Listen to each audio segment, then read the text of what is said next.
where I was meeting women that was questionable as hell, weird shit was happening to me, and then fast forward of February 2023, that's when I came in contact with Jada Kingdom.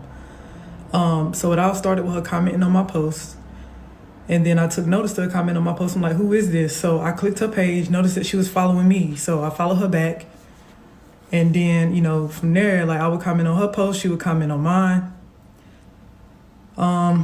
We started DMing a little bit, but before that, you know what I'm saying, I was jumping in her lives a little bit. It was a couple times where we joined each other's lives after we became mutuals. And when we was DMing and shit, it was basically just regular conversation at first, you know what I'm saying? And then at some point,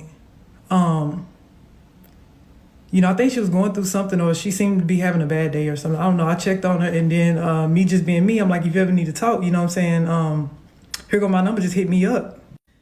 She hit me with the, oh, I thought you would never ask, blah, blah, blah. So at this point, I'm thinking like, like, is this friendly or is this flirty type shit? I'm not really sure. But I gave her my number, I texted her, and then very shortly after, she called me.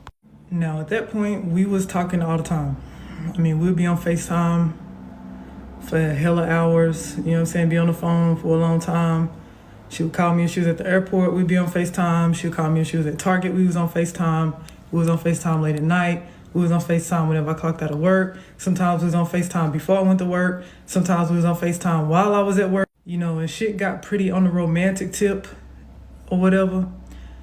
But at the same time, you know what I'm saying, because of the type of women that had approached me prior, you know, I was kind of suspicious of why she was coming toward me at some point, because some of the things that she would say was kind of questionable.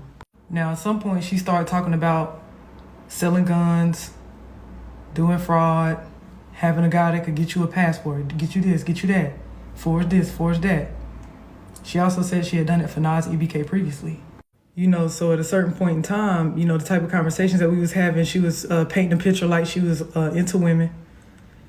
And she was talking about some other people that she had talked to that do TikTok or whatever, you know, telling me about her past, telling me about her previous relationship. She started talking about her previous relationship with Nas EBK and all this kind of stuff. And then she was talking about some of the girls that she supposedly talked to. You know, at some point I'm thinking, this bitch must be playing on my top. So when she like, would you sleep with a man for $100,000? I'm like, you know what I'm saying? Like, I'm thinking she must be playing on my top. So I start giving her stupid ass answers because you asking me stupid ass questions. Like, what the fuck is wrong with you? Like, you know, why don't you just stay at home and let me go make some money and have me a baby?